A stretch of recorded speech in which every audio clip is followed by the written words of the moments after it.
So here's something to start with. When you consider things, try to give them their life. They seem at first to be breathing, waiting to escape in a burst of relief from our mind's dull mantle. But then, though now free, they accelerate back and propose a conversation. The art is in knowing the languages. I'll leave you with that. Okay. So we're going to talk about dwelling on a topic this week.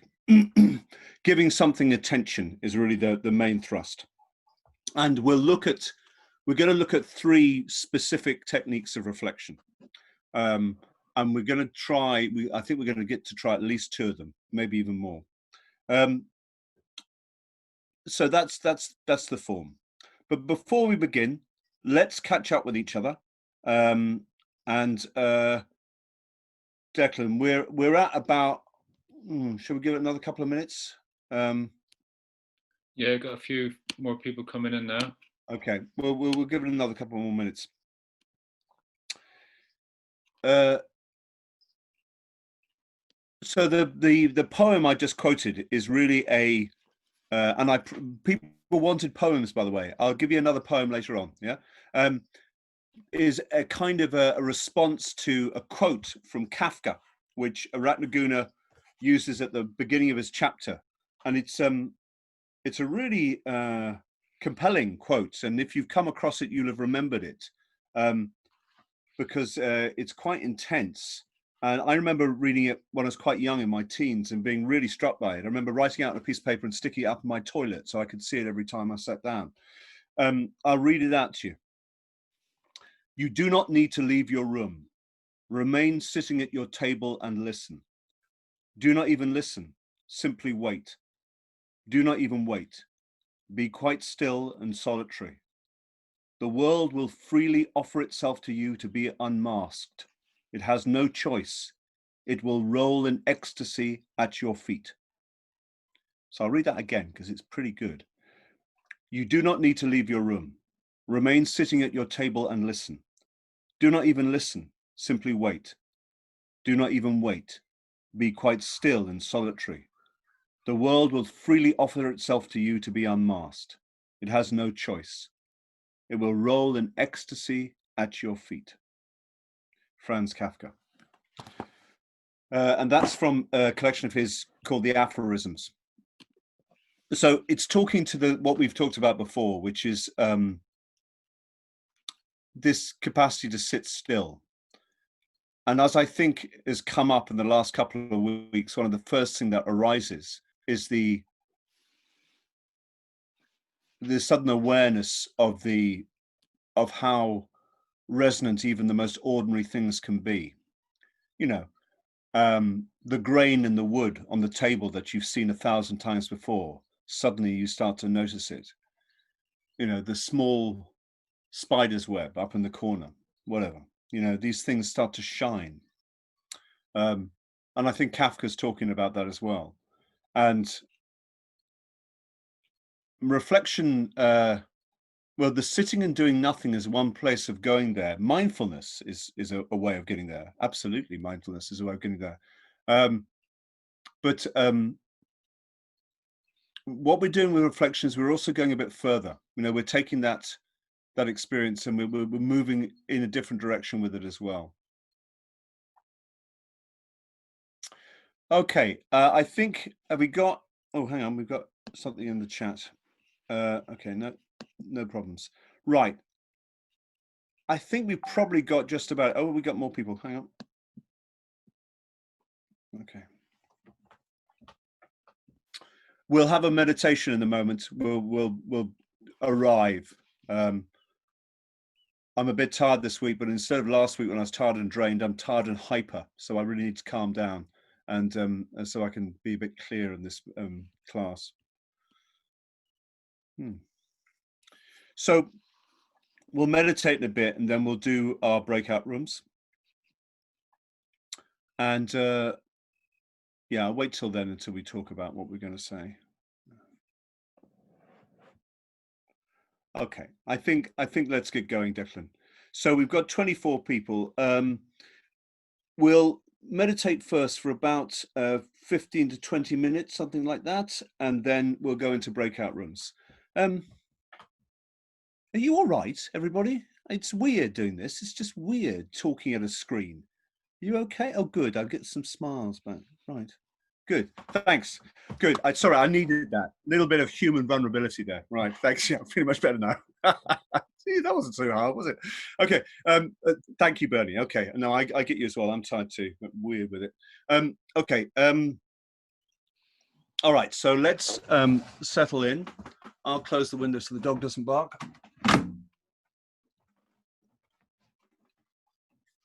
Okay. And get into a posture that's alert and supportive. I might. Okay, no, that's fine.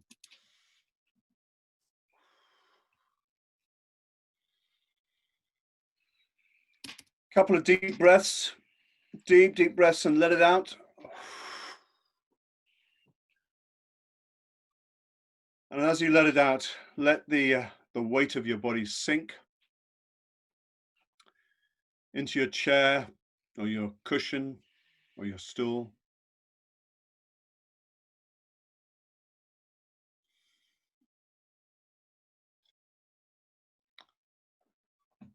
Be aware of any ambient sounds around you. The cheery clatter of plates from your family in the kitchen. Maybe some sounds outside, though they're fewer than they were. Birdsong, if you're lucky. And don't try and push them away. Let them be there. But there's no need to follow them. Just let them be.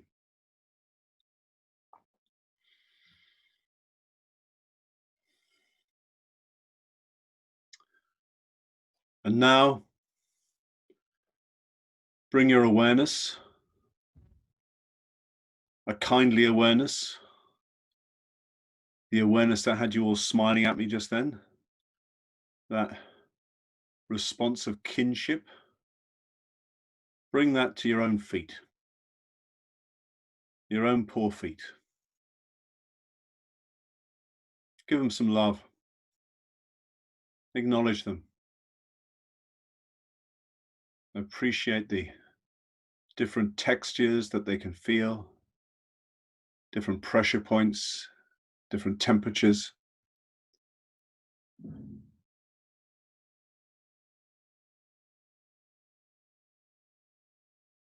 let that appreciative awareness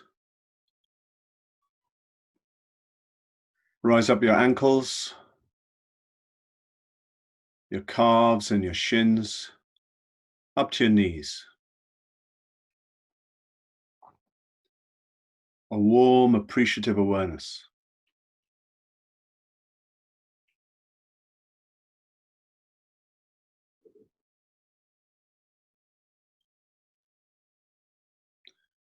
And that awareness continues to flow up through your kneecaps, up your thighs, and up to your waist, including everything in your pelvic area, just taking it all in.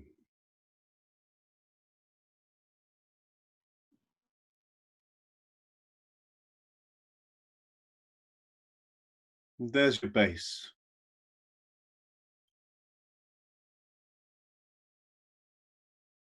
It's supporting you. It's being supported by the house you're in, which has foundations in the earth.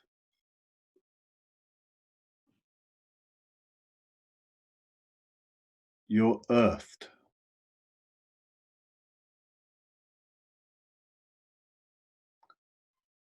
And from that base, your spine rises up into the air, strong and supple.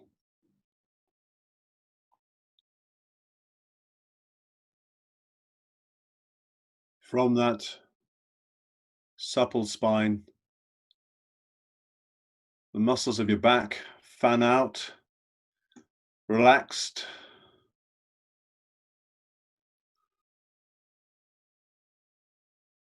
And then bring that awareness back down to your stomach, adding that to your sense of yourself, your sense of your body. That rises up too, rising up through the stomach, letting go if you can of any holding on, any tension there. Up through the intestines, base of the ribs, the lungs, rib cage, internal organs,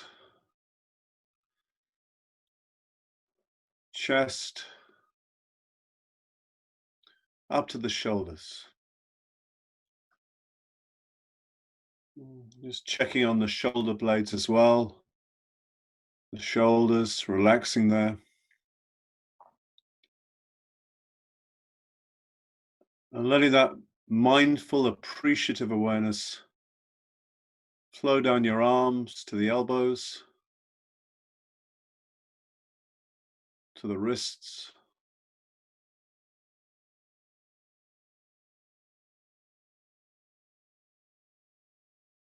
And now they float into each finger, relaxing as it goes.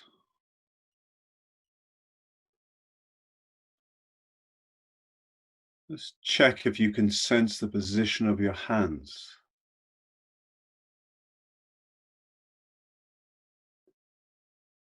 Give them some love.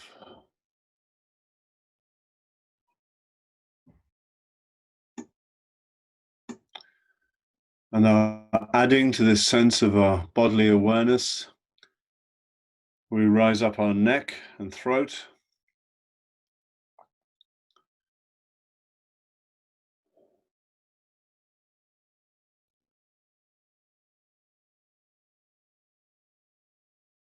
If you notice any emotions releasing as you move through the body, see if you can just let them flow. Don't need to get caught up in talking with them, but do let them flow. They could be sadness, anger, longing, vulnerability. All sorts of things could be released by this kind, appreciative awareness that you're bringing to your body.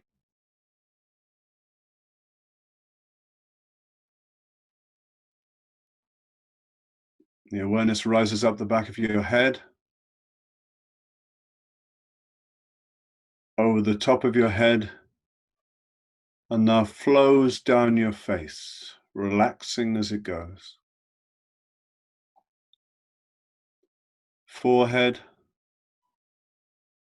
temple, eyes, nose, cheeks, upper lip, jaw, lower lip, chin.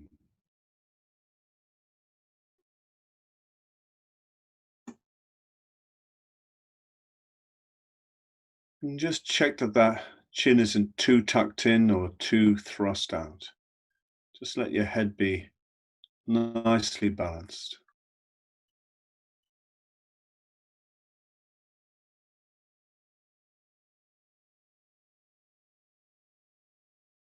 And you can try this breathing technique I learned this week.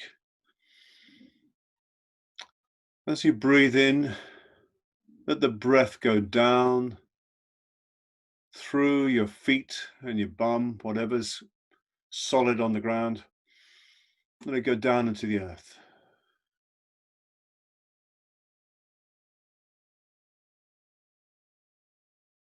As you breathe in, feel it come up through your spine.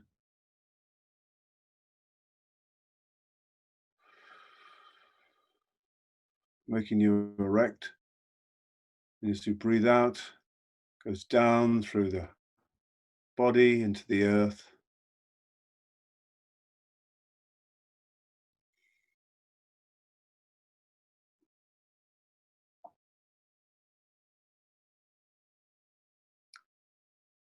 So here we are, alive,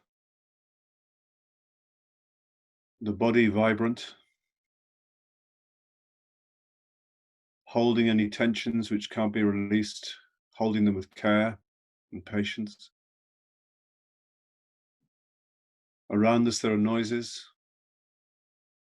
We can sense light through our eyelids. We can taste our dinner maybe still, smell things. It's all there. It's all part of awareness.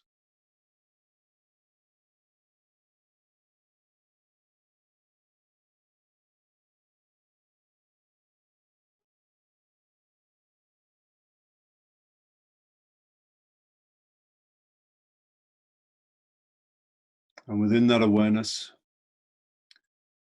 maybe settle for a while on the heart.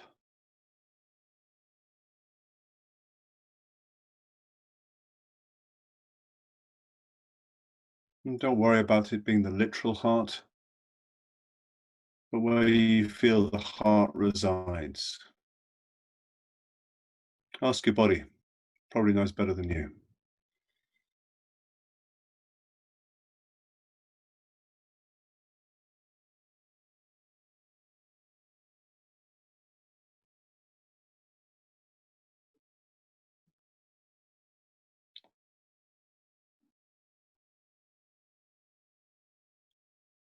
So holding there, holding our heart in our broad awareness.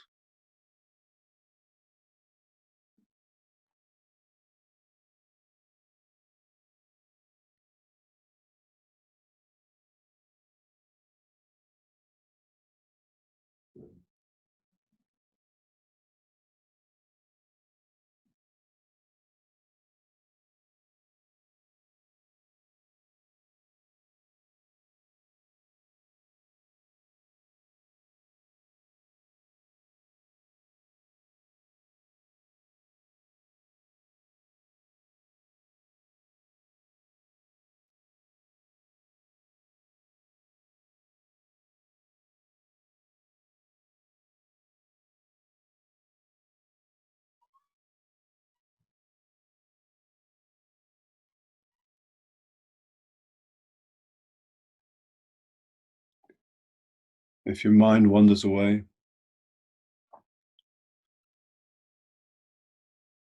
just come back to your body. Come back to that feet, those feet on the floor.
For the last few minutes,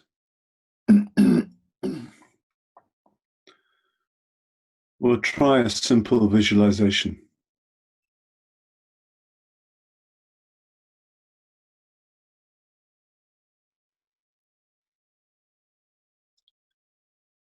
And you don't have to use pictures to do this.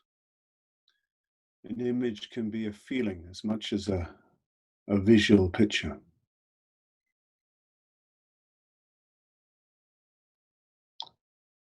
So body still as a mountain.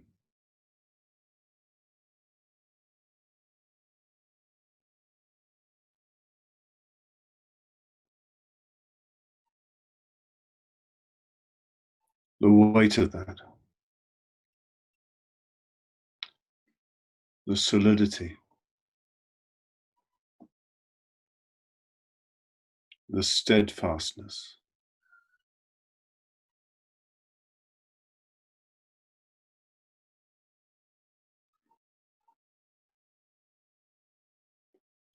heart as wide as an ocean,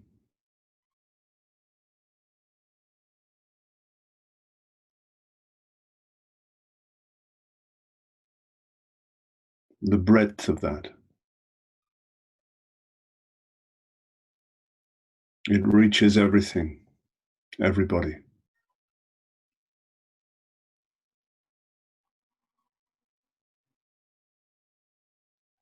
And it moves. It lives. It flows.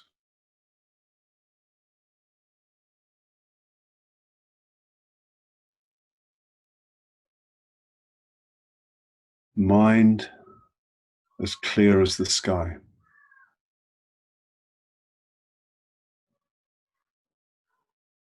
A clear blue sky.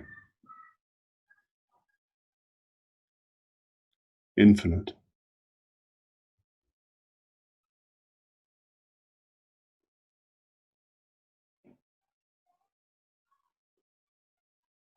Space.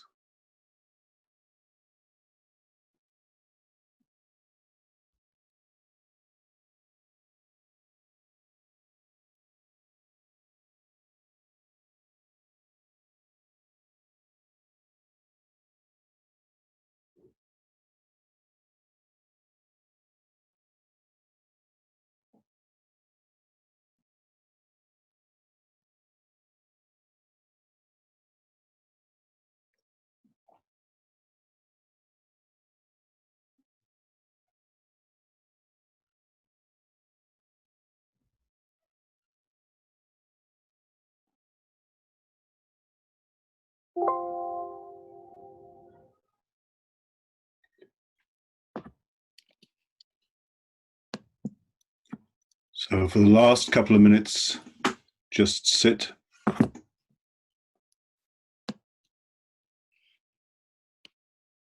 And now slowly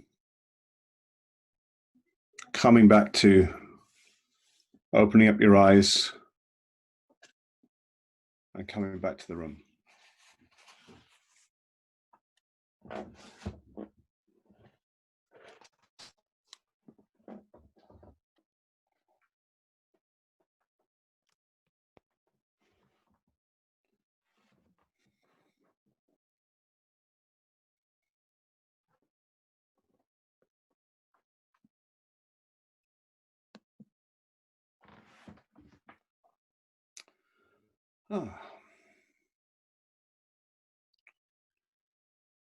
That's better.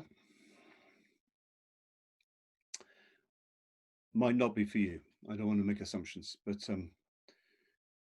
generally speaking, it's a good thing to do.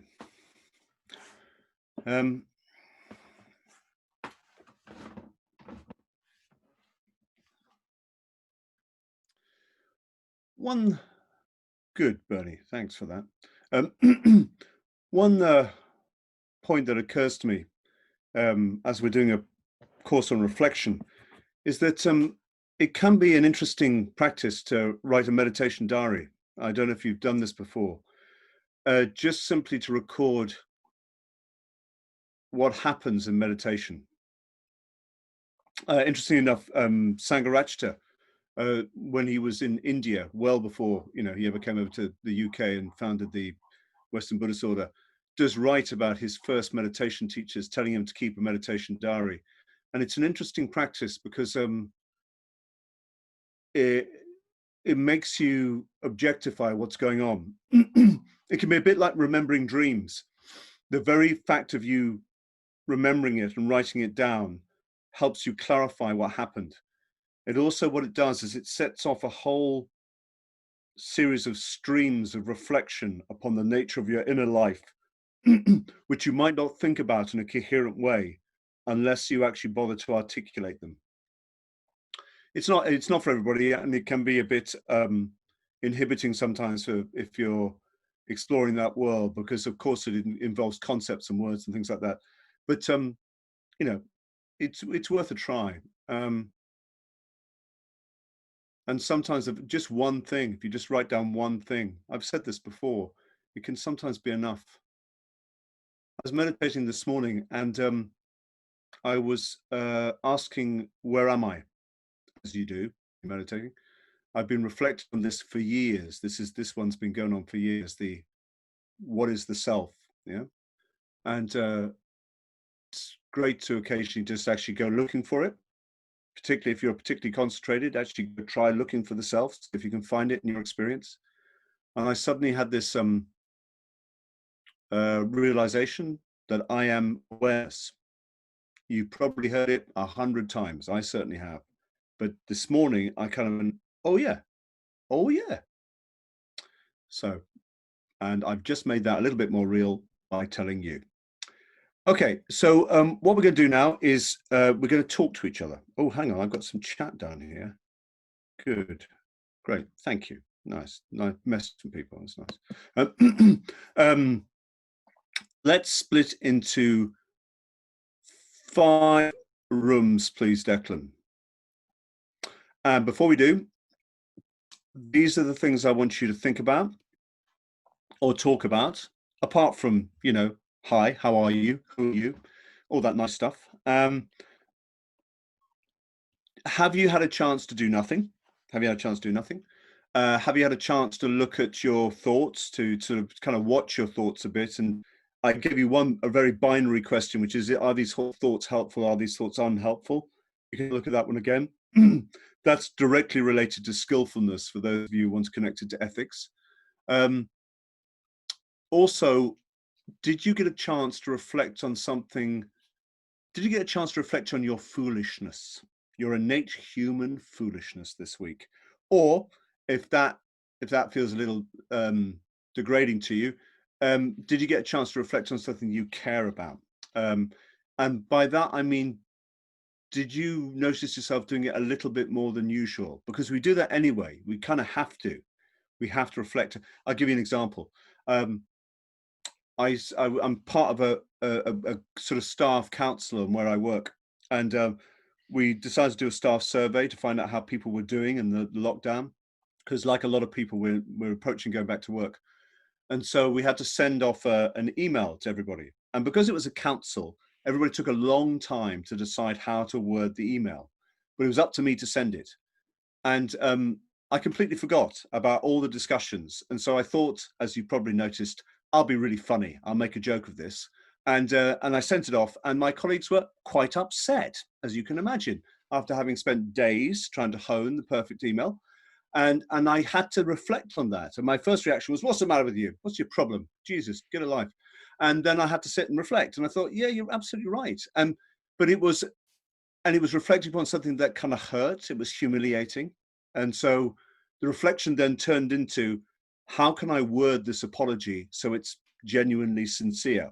What exactly do I need to say? But it was a good example, I remember thinking at the time, a good example of basic, straightforward reflection that we have to do all the time, particularly connected to something that's humiliating. So anyway, those are a few things to talk about. This course is now 3 weeks old, so we're going to build up the things to talk about. Yeah, so Declan, do you want to put people into five groups? There's 25 of us, so you should be in a group of 4 or 5, because I'll probably hang out for a while. And I'll give you about 10 minutes or so. Yeah. Great, here we go. Julie, you're back. Great, good. Okay, come on, let's talk. Let's hear how you are. What's been going on? So who's going? Stick your hand up. Go on, somebody stick your hand up. Right, Billy, just a second. I'm going to unmute you, Billy. There we go. Tell us all about it, Billy. Right. Everybody did most of the exercises.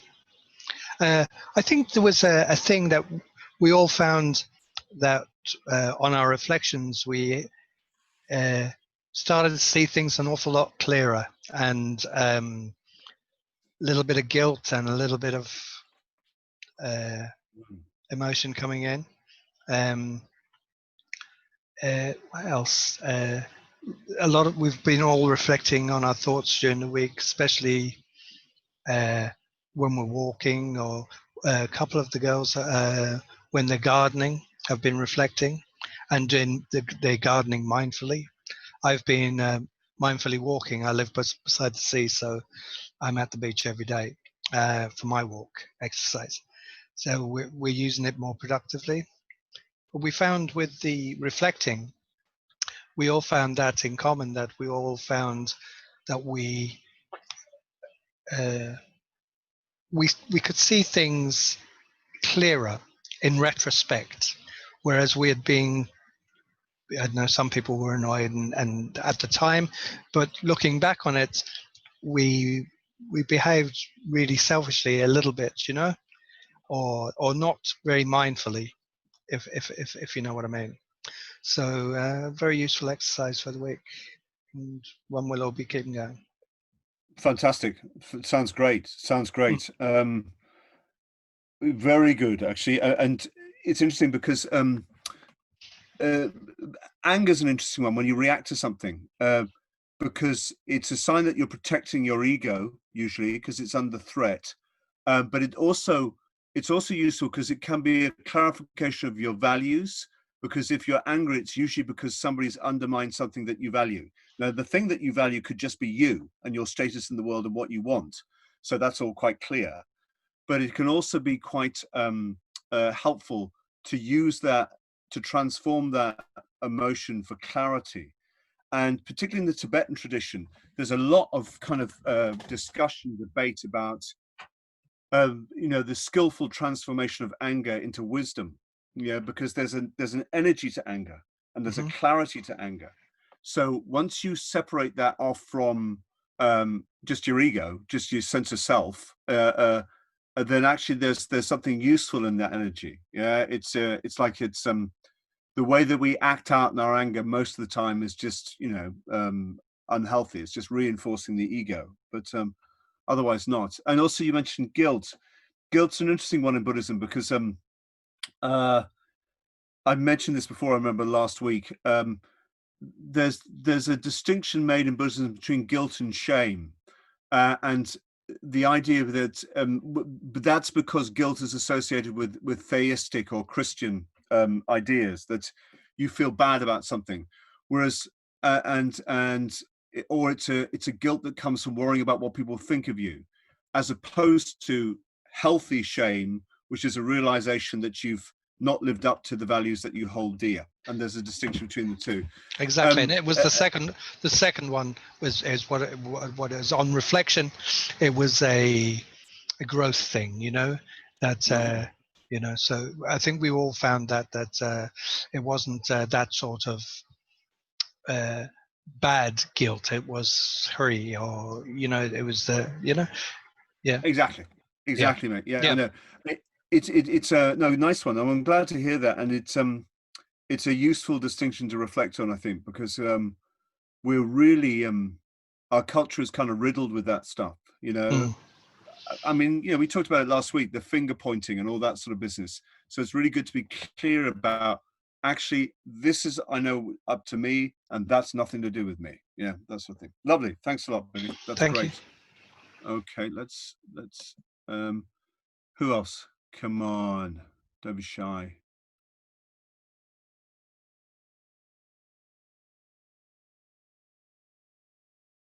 Talk to us, please. Yeah. Julie. Do I hear? Yes, Julie. Great. Good. Jules, where are you, Jules? Jules. Yeah, Jules. Right. Can you? Where's Jules? Maybe. Oh, there, Jules. I see you. Yeah, Jules, got you. Right, hang on. I'm trying to unmute you. Declan. Oh, yeah, good. Go for it, Jules. Yeah. Can you hear me? Okay. I didn't know how to put my hand up. Sorry. So there was 4 of us in the group, Etna, Dee, Deirdre, and myself, and most of us got a chance to do some reflecting.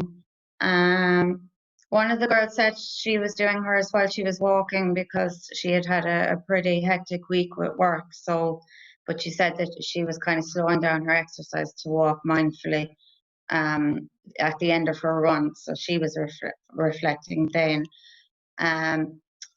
Dee had talked a bit about guilt, I think, like that, just guilt maybe in not doing the practice as much as she would have liked to have done in the week. But like you said, it was the, it wasn't guilt because she'd done anything wrong as such. She just hadn't had time, I don't think. And we were just, one of the other girls, Etna, said that she really enjoyed it, that she felt it helped her slow down a lot. Just helped her thoughts slow down and settle herself, especially when her mind's been really busy at times. It just helped her make sense and get some space between the thoughts. So then we were looking at skillful and non-skillful thinking. We're just generally talking about how frequently we all have unskillful thoughts, maybe where we're worrying or procrastinating or ruminating or whatever. And we're just saying how meditation, a lot of us seem to meditate, that we're finding there's more space between the thoughts, and maybe the thoughts are more coherent, or maybe just less anxiety or driven or worrying thoughts, or just going down rabbit holes and things, I guess. But there's more clarity when you meditate, I think, with your thoughts.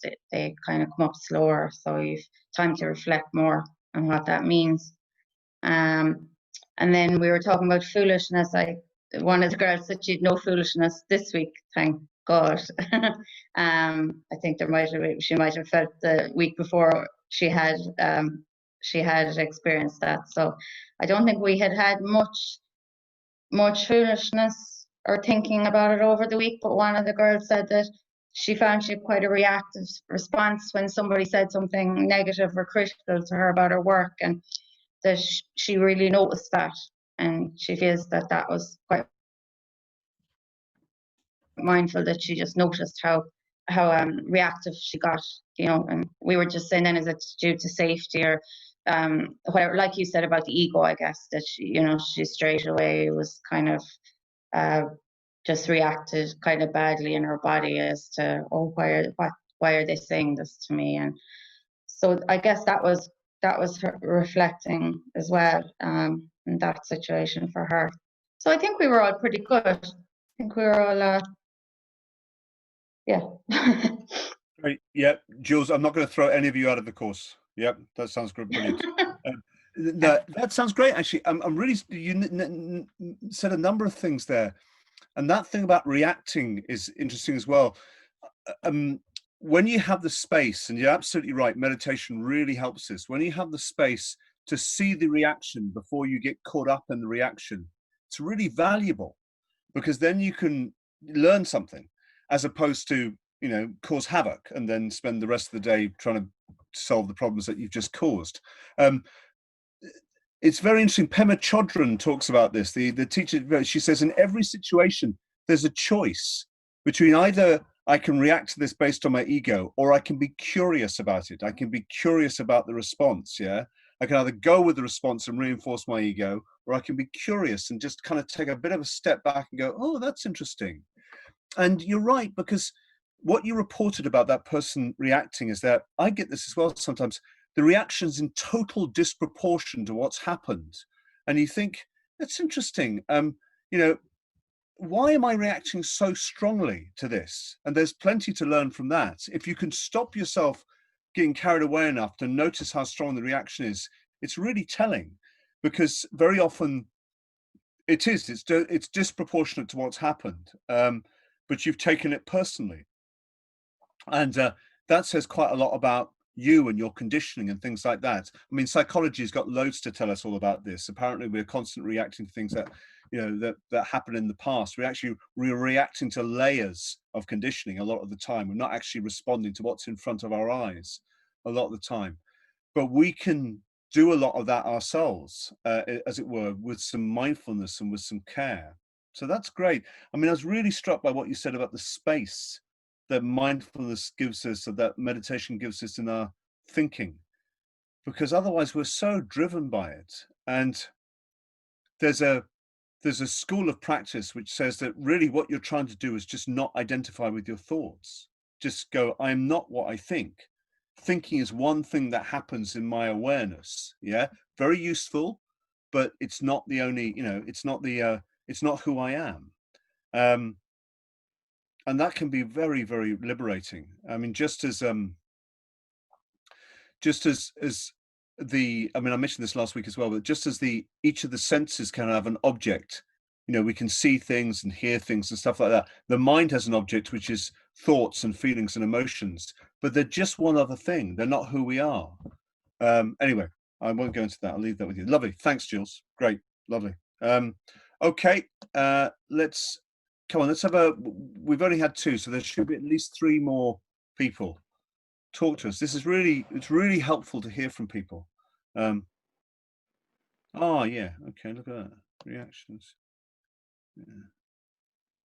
Oh, Helena. Hey, right. Hey, Phil. Hey, right, look, full disclosure here, right? Me and Helena used to work together, and Helena didn't realize that I taught in the Buddhist Centre. So she turned up and went, what? Who is that guy? So there we go. And in fact, I confused her even further because I've outed myself. You've put your real name out. There we go. Oh, hang on, I better, I'll put down my international secret Buddhist agent name there. Yeah. There we go. Right. So Helena. So yes, now we didn't actually, we were chatting too much that we didn't allocate somebody, so I was waiting to see if someone else would put their hand up, and then I went, okay, my turn. So there was 5 in our group, and we had kind of touched on most of the topics. We didn't really discuss the helpful, unhelpful aspect, but we started by seeing about people doing nothing and how they had felt about that. Some people had found it really useful and had been really good at putting it into their kind of daily plan. Some were doing it after meditation. Some were finding they were kind of doing it whenever they could get a minute, or that it was changing at different times of the day. Some people couldn't do it this week because they didn't have time.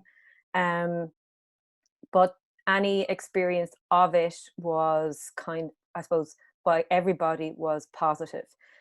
Most people felt the physical action of staying still was much easier than the mental action of staying still. And I think we can all relate to that. We spoke a bit about, I suppose, things we reflected on and things we became aware of. And one member of the group was speaking about how she had kind of reflected upon a professional kind of, I suppose, incident that happened where she'd felt left out of the group in a not, that wasn't what happened as such, but how she realized that this had happened some time ago, not in the last week or 2, but that the reflection upon it, now that she had that space and had the time, she could clearly see that it was a kind of an ego thing, that she was that she kind of felt rejected, and she could see it for what it was, and that she's kind of more comfortable returning to that environment now without any anger, which is brilliant.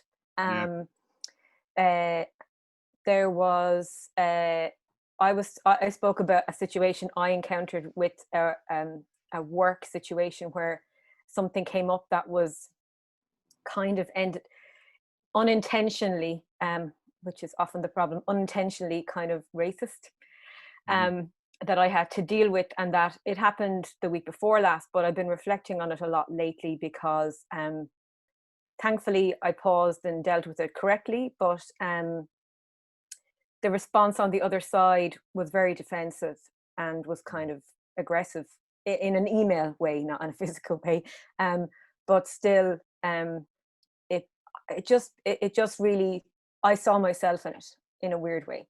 I saw that, there have been times where I've taken criticism personally, and that I could see that's what this person was doing, and that I needed to change my approach to make sure that it was clear that it wasn't a personal criticism, that it was just something that can't be tolerated, and this is the way we have to do things. And it worked out fine, but it was really good to reflect on it after the fact, because I could clearly see that I think this person was feeling just a bit vulnerable and feeling maybe a little bit, oh, am I not good enough? Did I do something wrong? And I suppose it's ultimately what a lot of us would feel if we feel someone criticizes something we do, and we feel that what we do is who we are, and therefore we aren't good, and we're not okay. And that, you know, and it's all very kind of messy. It's clear sometimes, but it's hard to see it at the time. And that was, we kind of, I think most people were finding the space from the meditation and the mindfulness and the kind of doing nothing really, really useful. And you know, everyone is kind of trying to kind of, I suppose, program it into their days a bit more, and everyone is seeing benefits, even if they're very subtle, in both the reflection and the mindfulness. Great, fantastic. I'm struck by your your description of your experience, which is that because you reflected on it, you found the reflection helped you empathize more with the person who was reacting. Yeah, absolutely.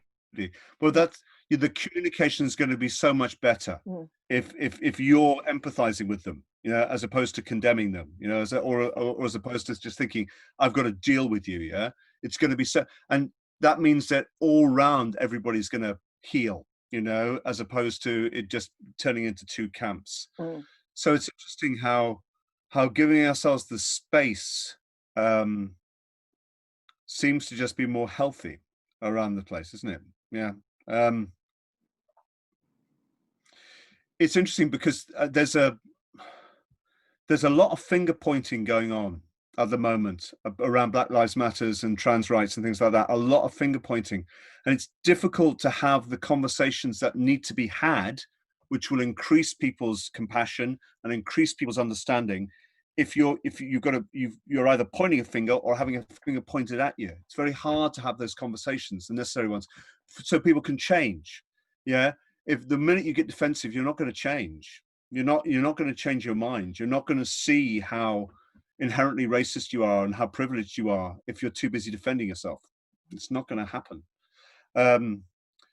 Yeah, which kind of brings me back to that point that Jules is making, is that meditation helps us slow the thoughts down, but in a world that's kind of addicted to thinking in an unreflective way, so not even watching what they're thinking or doing or saying or reacting, very, very hard to go up. Yeah. Okay, thank you. Sober but necessary. Yeah, thank you very much, Helena. Great. Let's have who else? Rosemary, can I see you in? Is that no? That's just you holding your hair, isn't it? Yeah, is that you holding your hand up? No. Have I Declan? Fine. Yeah. Yeah. Okay. So you ready, Rosemary? Hi. Have I managed to Yeah. volunteer? Yeah, that's fine. Well, we didn't actually pick somebody in the group, but that's okay. I'll just speak about what I feel myself with this course. I find this is the third week in, and I actually had a really busy week, so I didn't do as much mindfulness and meditation as I had in the first 2 weeks. Just because life was just busier and I had less time, and I didn't actually feel guilty about it. I kind of accepted, okay, this is a different week. I find I'm dealing with things in a calmer way, not putting myself under as much pressure. And I'm accepting that, okay, today is a different day, this week's a different week, so I only do as much as I can do. So I feel that's really what I'm getting from it myself. We spoke about, in our group, we spoke about I think everybody had a good experience with the doing nothing, bar me. As in, you know, I think everybody was able to do it, and that's a huge kind of progress for a lot of people, you know.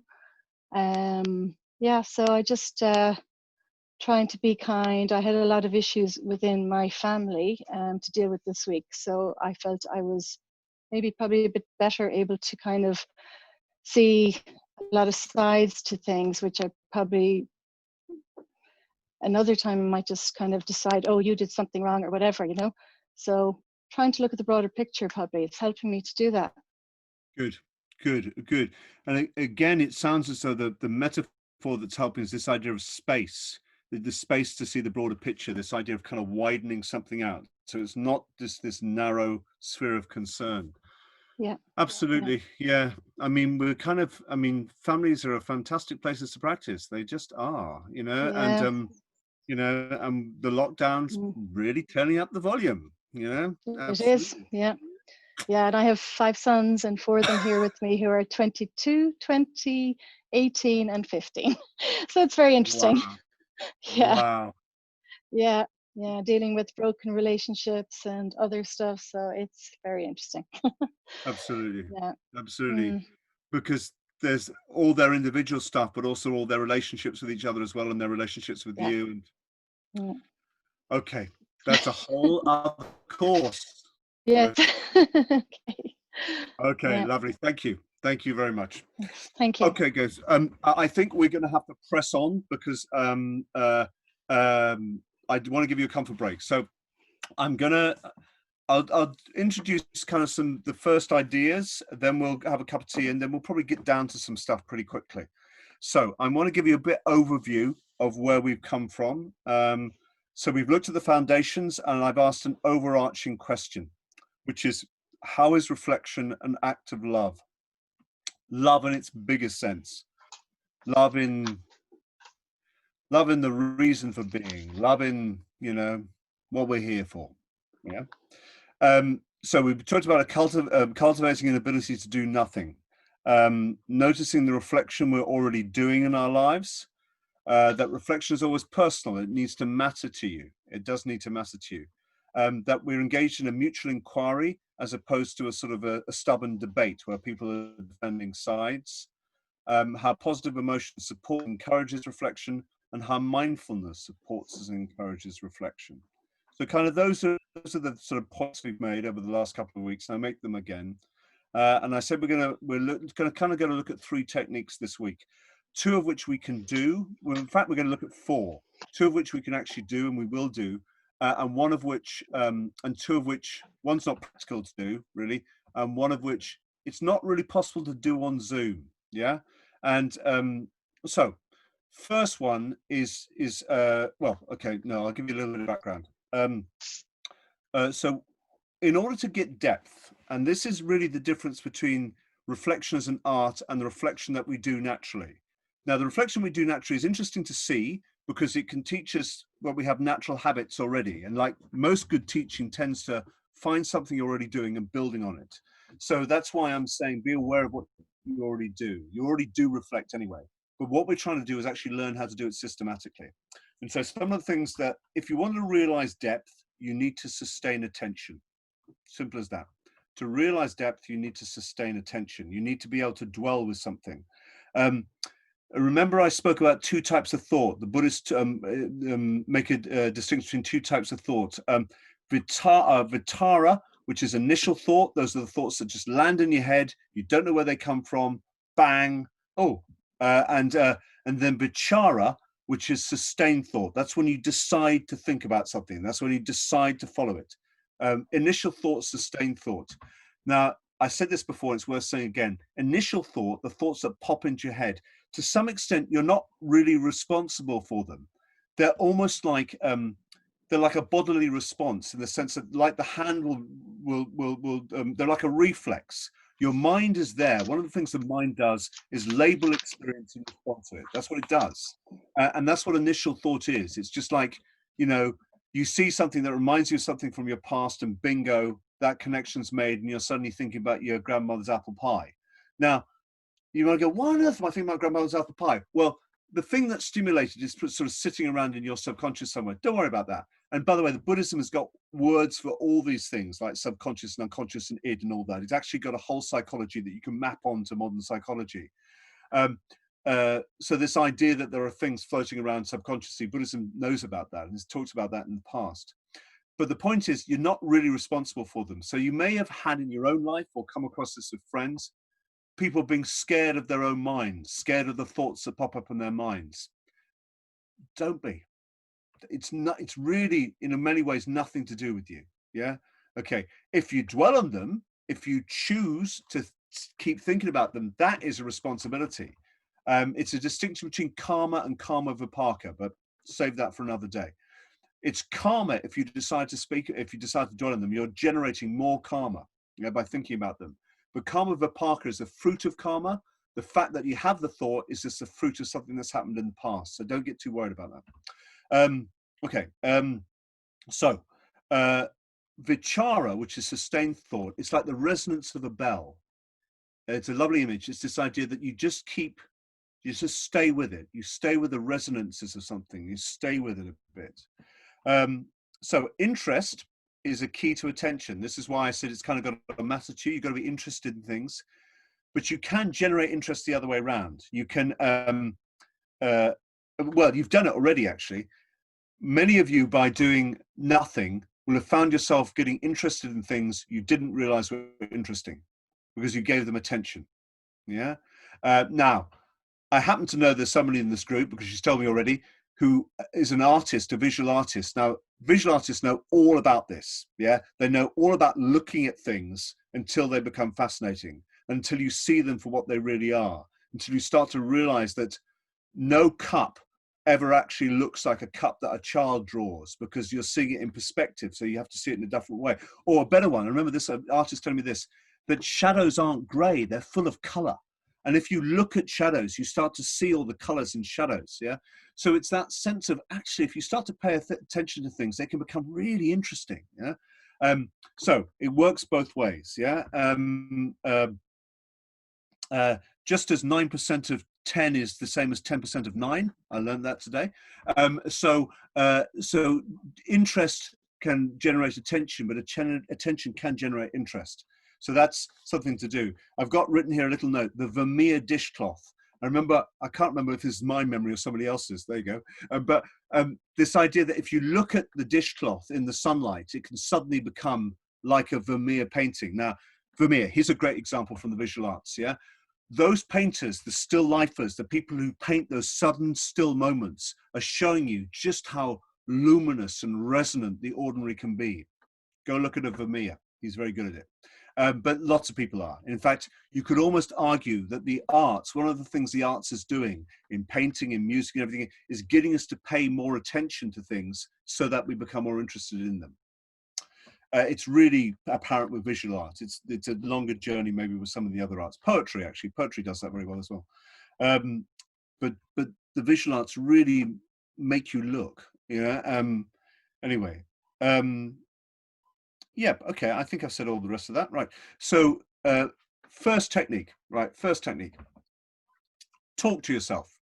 Ask yourself questions, answer them, then ask another question of the answer that you just gave. It's really straightforward, no particular, there's no mystery to it. It's very straightforward. It's like having a dialogue with yourself. Now, there's a corollary of this, which is the one that we can't do, and that I actually decided specifically not to do, which is you do it with another person. But you do it in a very sort of careful way. They help you reflect, and they might not even ask questions. They just help you stay on topic. So, but the reason it won't work on Zoom really is because I kind of feel this is one you need to do in the room. It's a very gentle thing to help somebody else reflect. You can ask questions, and to some extent you could say that forms of counseling are a form of this. What they're doing is help somebody go deeper into their experience. There's lots of forms of counseling that do this. I've forgotten the name of it now, but there's the one that relies on the bodily response. Yeah, it says keep going back to your body and listen to what your body's saying. Yeah. Sorry, I can't remember what the name of that therapy is. I'll come up with something. But again, it's this sense of just a dialogue going on. Now you can do this with yourself, and we will. Yeah. this is tricky if your mind works fast or if your mind's working fast, because the mind wants results, yeah? Whereas the whole process of asking a question and formulating an answer is going to slow everything down. Same with writing meditation. I'll get onto that in a second, yeah? The fast mind, and particularly the monkey mind, the papancha mind, is going to get frustrated and tell you you're doing it wrong. Not sure, Derek. Thanks. So Derek was giving me a hint on that therapy. Not sure it's that, Derek, but we'll look it up. Oh, focusing. It's called focusing. Yeah, focusing. A psychologist, I think it was a psychologist, psychotherapist, maybe, had a look at all the examples, thousands and thousands of examples of people who've had a breakthrough in therapy, and he noticed that there was a bodily change as well as a kind of a mental or thought change. And then he started this thing called focusing. Anyway, by the by, it's very popular in Buddhism, though. Buddhists kind of really get into focusing because it's very whole body. So this talking to yourself. So talking to yourself, asking yourself, ask an answer. Now, it's an interesting one because I was looking at this today, and very often, for example, fiction writers and writers will talk about a period in their youth when they were in convalescence or confined to bed for a long period of time. It's a pattern that you can see a lot, not just in writers, but often in writers. And so sometimes if they talk about it, they talk about what it gave them was a chance to think through their ideas on something on their own. Because most of us are we've got a constant diet of ideas all the time. So it's actually quite hard to work out what's our idea and what's just a result of the fact that we've just been kind of consuming ideas left, right, and center. Yeah. It's always useful, for example, hard, but useful to go on an idea diet and this is quite an intensive one, where you don't read anything at all for a week or a day or something, yeah? See what it's like. Yeah, it's really worth trying. I've done it sometimes on retreats, yeah? It's really hard because you're hungry for ideas. But one of the things that happens is you start to have a sense of, hang on, where did that idea came from? Where did that idea came from?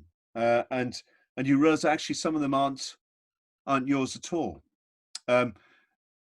Also, there's an order member called Vichara, wonderful order member. She started Breathworks, which some of you may be aware of, which is a fantastic organization which trains people to deal with chronic pain.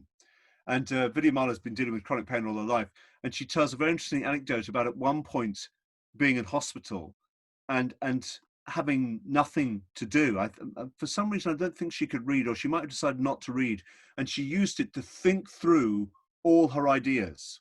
So she finally worked out what it was that she thought, not what the sum of all the things she'd read meant, but what she actually thought. And so this deliberate process of having a dialogue with yourself can be very valuable, but your mind may well get impatient. So that's just a warning, yeah?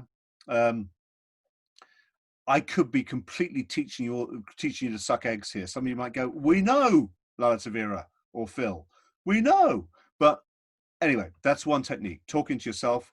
And if you can find somebody to help you do that, it's quite interesting to do it with another person as well. Need sensitivity. Oh yeah, look. Oh yeah, sorry, I'm getting a comfort break reminder from my friend Declan, quite rightly, because I went on way too much last time. A great thing from Amy about the producer goes to music diet, doesn't listen to other musicians when writing. Very good. And Nick Cave will often ask people to turn the radio off in the car because he doesn't want to have music all the time. Yes, exactly. Yeah, these are people who are aware that actually we may look after our physical diet, but we're not looking much after our intellectual diet. Good. That's enough for you to be getting on with. Let's go get a cup of tea. See you back in 5 minutes. Okay, I'm gonna press on, and people can join as they arrive. We've only got half an hour left, so I want to make the most of it. Now, on the first week, we did some writing reflection. Can you recall that? And if so, what was it like?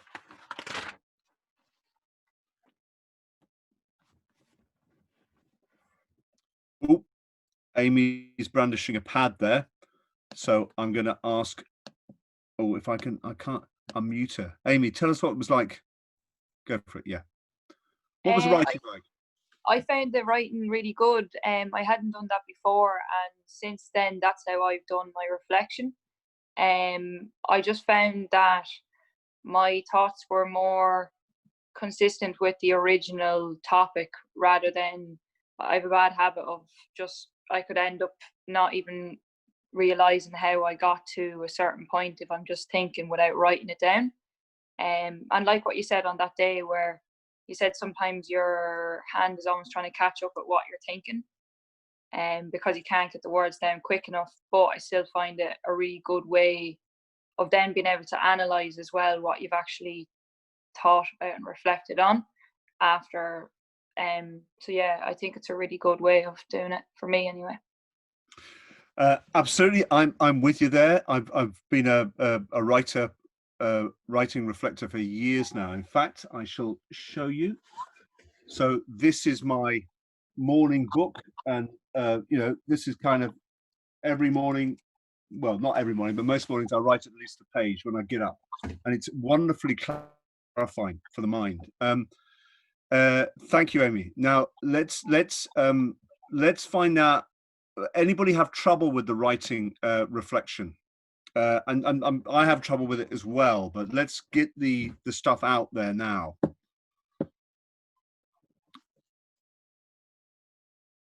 It was all completely straightforward, was it? I don't believe you. Yeah, I hear you, Deirdre. Lennon is, go for it, Deirdre. Yep. So as a thing, I actually quite like it. I mean, I'm a big writer of things, and I like to get things down out of me, rather than in my head where I can get a bit confused. But I think you mentioned it in the first week as well, but I get a little bit caught in like analyzing the analyzing. Yep. And I know, like, I know this kind of a little bit about myself, but I find myself in a lot of dead ends because I'm just going down this like deconstruction Warren hole or something, and then I'm like, well, am I actually thinking about anything here? It just starts to become feel a little pointless or something. Completely, absolutely. We can constantly be second guessing ourselves until we kind of disappear up our own fundamentals. I mean, I completely understand. And what's interesting is that you can let the very fact that you've now stated it means that when you do it again, you can just go, that's what I'm doing, move on. Yeah, Derek, I'll get to you in a moment. So yeah, what I'm interested in now, Deirdre, is maybe you can report back on this next week, is if it happens again, how do you negotiate it next time? The fact that you've said it out loud and acknowledged it, you see what I mean? Because there's nothing the mind likes more than to come up with a reason why it can't do what it is you want it to do. Yeah. Mm-hmm. And that kind of constantly metaing yourself, getting one stage ahead. Yeah. Mm-hmm. And commenting upon the comment, upon the comment, upon the comment, until it all kind of unravels. Absolutely. I feel like it's a classic form of mental resistance, but very easy to fall into. Yeah. Mm-hmm. And I think, to be honest with you, now that we're talking about it, it falls into the same category as the mind saying you're not writing fast enough. It's just another form of resistance. It's mm-hmm. just another way for it to not engage with what it is you're trying to get it to engage with. Yeah. Mm-hmm. It's odd because we live in a culture that really values cleverness. Yeah. And so that's clever. You know, it's clever to be constantly commenting upon how you're communicating. And there's a point to it. There are places and contexts in which it's very relevant. But it's a bit like that's not going to help you use writing to reflect. So that's all the reason you need not to let it have its way. But no, really good point. I agree. And I remember once doing the writing exercise in the morning on a retreat, and I had to stop because that habit got so bad. I couldn't. It wasn't getting me anywhere. It was actually making me more confused. Yeah, yeah. Thanks for that. Good to know our demons before they come up. Right, let's have some more. Oh yeah, Derek, hang on just a second. I've got two questions outstanding, which is it journaling and should we pick a topic? And I'll address them both. But where is Derek? Where are you, mate? So I'm just trying to find you. Yep. Okay. trying to unmute. Yeah, go for it, Derek. Hello.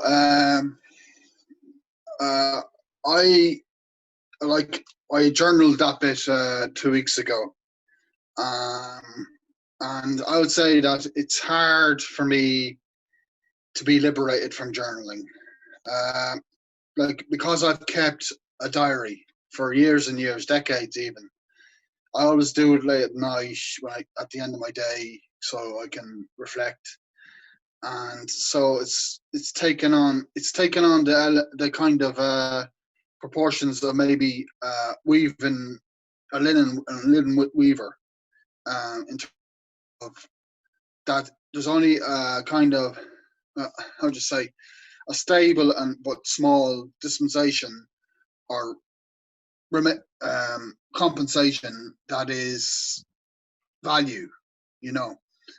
So it's just that because of that, it's very hard for me to liberate myself through writing. Although, you know, my writing is easy to understand from some comments about it, but what I might be saying is I expect a bit more from maybe the art of reflection than tying it down to writing down about it, you know.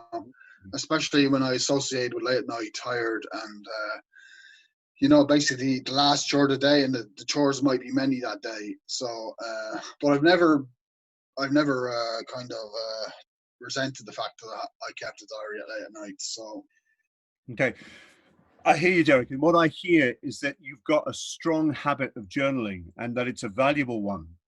But that the fact that it's a strong habit is causing a resistance to seeing writing as a valid form of reflection for you.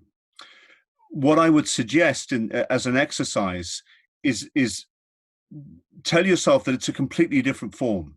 It's not journaling, it's something else. And maybe even try this one, which is do that dialogue with yourself thing, where you ask yourself a question and then you answer the question, then you ask yourself another question. And that way you're telling your mind, this is not journaling. This is a completely different way of doing it. And just try that one. Well, we were going to do the exercise in a moment. Yeah. Try that as an exercise.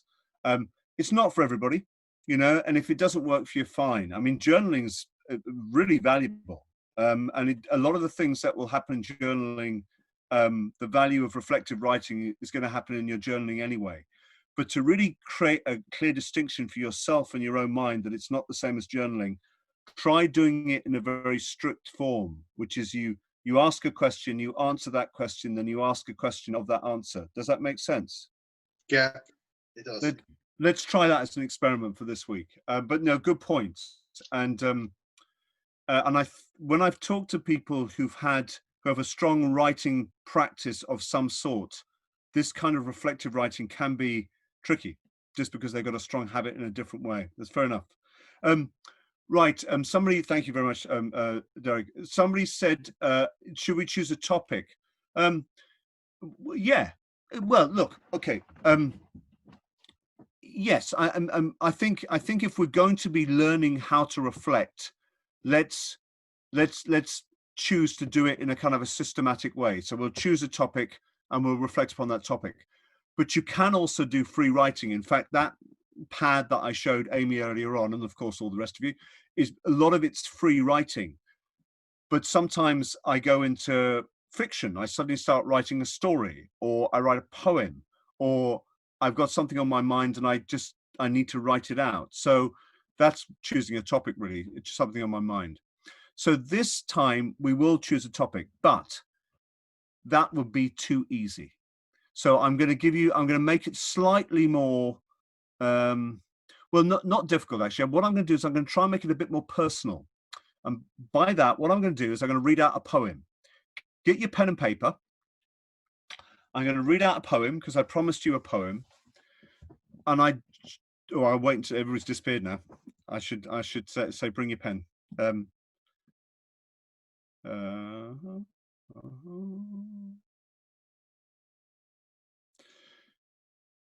So what I'm going to do is I'm going to read out a poem, and you decide what aspect of the poem to write about. You can write about anything, but let the poem be the stimulus.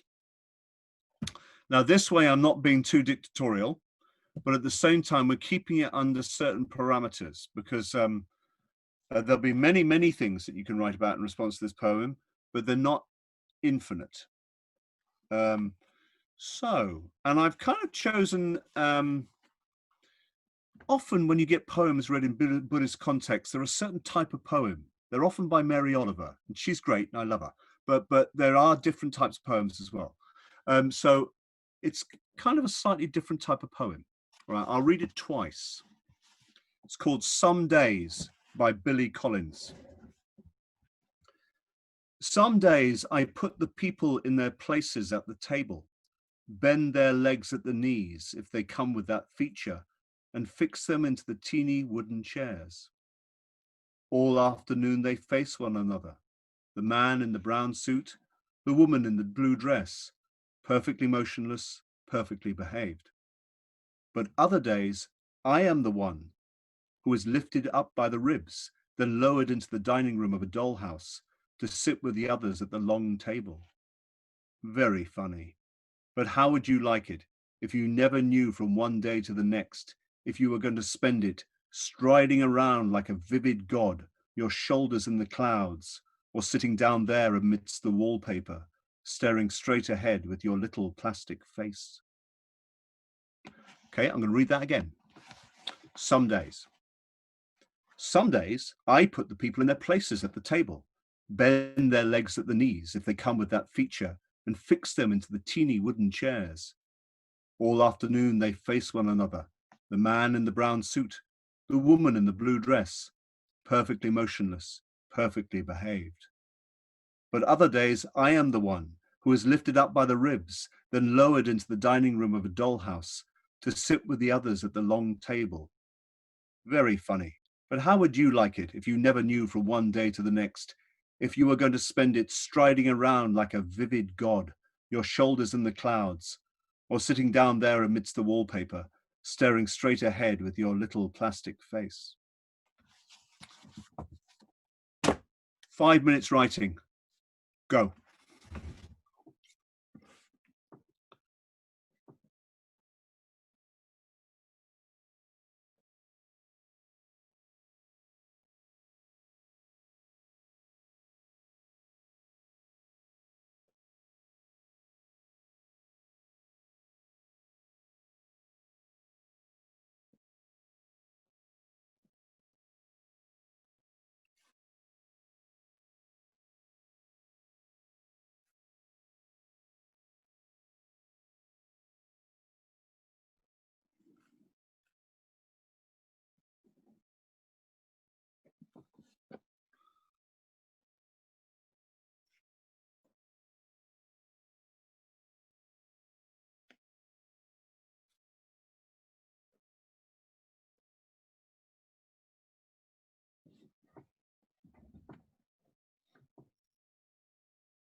Okay, so finishing off whatever it is you're writing.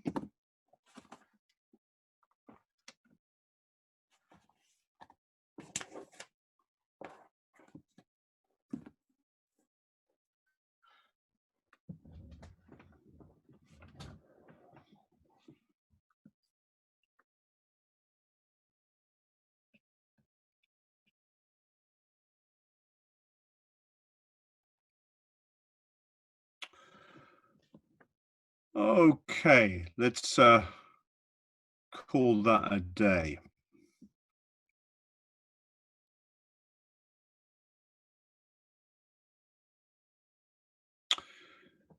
So we're going to move on quite quickly to the next stage. I'm not going to get any feedback on that, but just before we finish this section, have a think about what that was like, because it's one of the things I want you to talk about next week in your groups. What was it like doing the writing meditation? And also, what was it like?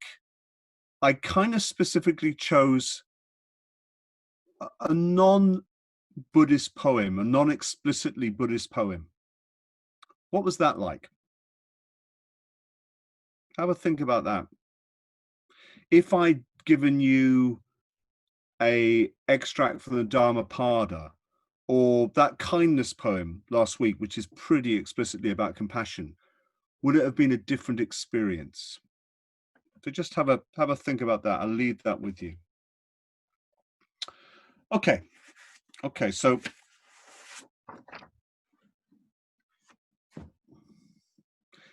yeah, you should have had quite a strong 5 minutes, I'm hoping, as you kind of worked out how it was you were going to do this, and that will teach you quite a lot about the value of writing reflection to you. Okay, let me I'm going to press on now. There's a few more things I just want us to think about before we finish for the night. I'm just going to find my notes. Okay, right. Now, one of the things that will have happened is that you will have had some brief glimpse into what kind of goes on inside you. In Ratnaguna's book, he quotes Ted Hughes quite a lot in this chapter, because Ted Hughes, he's an English poet. Oh, sorry, my neighbour's just decided to do some hammering. Great, thanks. Ted Hughes wrote a wonderful series of radio programs for children called Poetry in the Making, which includes one called How to Think. And it's valuable because it basically presents quite a sophisticated mind, which Hughes did have, explaining itself to young children. Therefore, the explanation is clear, mainly because he uses a lot of metaphors. By the way, quick aside, Ted Hughes's letters are fascinating. At one point, he was asked by the Archbishop of Canterbury to contribute to a seminar on the connection between poetry and religion, which has got some, which is relevant to the Dharma, yeah? Because how do you express the sacred in poetry? And he refused. And his letters, he wrote about 5 different letters trying to work out how to explain to the Archbishop of Canterbury why he couldn't be part of the seminar. And they're all about how, as a poet, he's like a country doctor, and the established church is like the NHS, and that the two can't meet, because basically what he as a country doctor is doing is inventing his own form of healing, whereas the NHS or organized religion has just kind of systematized spirituality. So in a way, this connects with my next point, which is that what reflection can do is introduce us to our own inner life a bit more deeply. But one thing that's kind of necessary is you need to want to articulate what that inner life is like. You might have found this a little bit with the writing. I sometimes find this with the writing. I realize I'm about to write something, a thought or a feeling, which is a little uncomfortable. It expresses a view or a thought or a perspective which I wouldn't say out loud, maybe. But in a way, I have to articulate it to myself in order to get beyond it, to move through it, to discover what it is, yeah? And reflection is a place where we can let that inner life come more to the surface. You know, it's almost as if you're telling your inner life, I'm interested in you. I want to know about you. I want to know you better. I want you to come out. Yes, there's a description here. The inner life is the world of memory, emotion, imagination, intelligence, and natural common sense. And we all have it. And it's why, look, it's why we're glorious, yeah? It's why every individual is glorious. But it can be a revelation to ourselves. And, you know, how big do you want your world to be? And sometimes you make it bigger by going inward. You make it outward by going inward. So that's one of the things that reflection can help release, is the richness of your own inner life. But you kind of, yeah, there's a sort of honesty that goes with that. You need to be honest about what you find. Yeah. Yeah, so here it says it's an enlargement of self-awareness. I mean, we can do all that being more mindful of our senses, but one of our senses is the mind, you know? And as somebody said, when you slow those thoughts down, it's quite extraordinary what can emerge.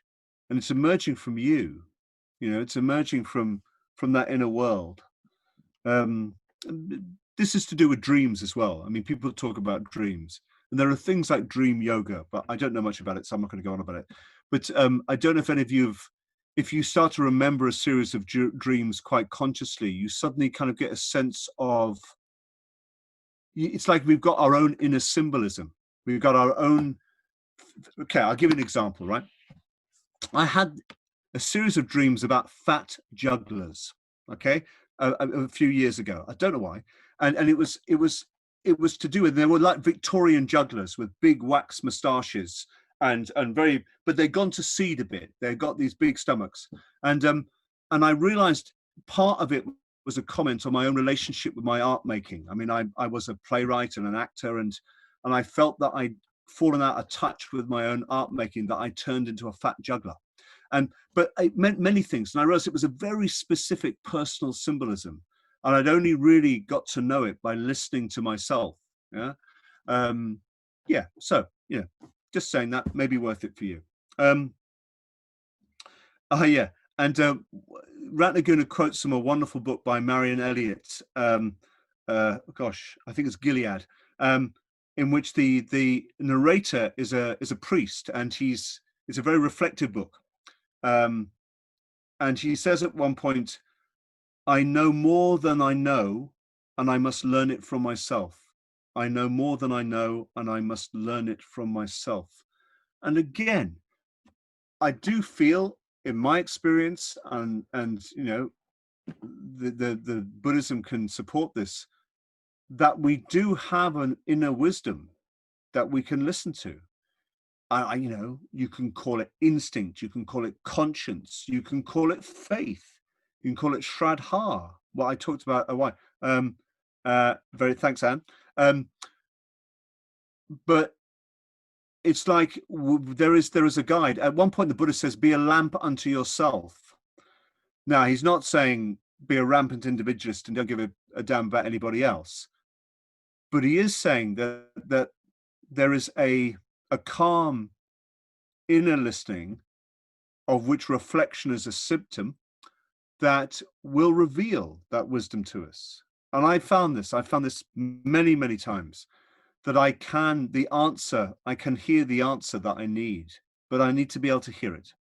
And there's plenty of things that make me deaf, but it is there, and reflection is a way to get there. So, we've only got a short amount of time. Look, if you have to go at 9 on the dot, I understand. But what I'd like us to do is do a short amount of that dialogue reflection, where we ask a question of ourselves and take the answer just on our own. And just for the fun of it, we're going to do it on where is myself? Okay, that's the question. Where is myself? No, actually better. What is myself? There you go. What is myself? And Demeter has asked me, what is the difference between reflecting and thinking intentionally with awareness about a topic? Well, from one perspective, not a lot, Demeter. You know, thinking intentionally with awareness about a topic is reflecting. It's a form of reflecting. But what I think reflecting is bigger than that. I think it's one form of reflecting. But what I'm also saying is that there's other forms of reflecting. I'm teaching you, or tonight we're doing quite a systematic way of doing it, which is the question and answer one, yeah. But there's other ones in which you just sit, get in touch with your body, and see what emerges, see what arises. So actually, let's do that. Actually, why don't we do that one? Yeah, you can do the question and answer one if you want, but if you want to just do the sit with it, just sit, put your hands on your stomach, because that's a really good way of grounding yourself, and then see what arises when you ask yourself the question, what is myself? And we won't go into rooms for this. We'll just do it here and now for about 4 or 5 minutes. If you've got to go, you've got to go. I understand. But it was a bit, I didn't like it last week when we all disappeared. So we'll come back and say goodbye before we go. So 5 minutes, hand on the stomach. What is myself? Stay with it. If you get distracted, come back to it, come back to the body, listen to that inner life.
Okay. So.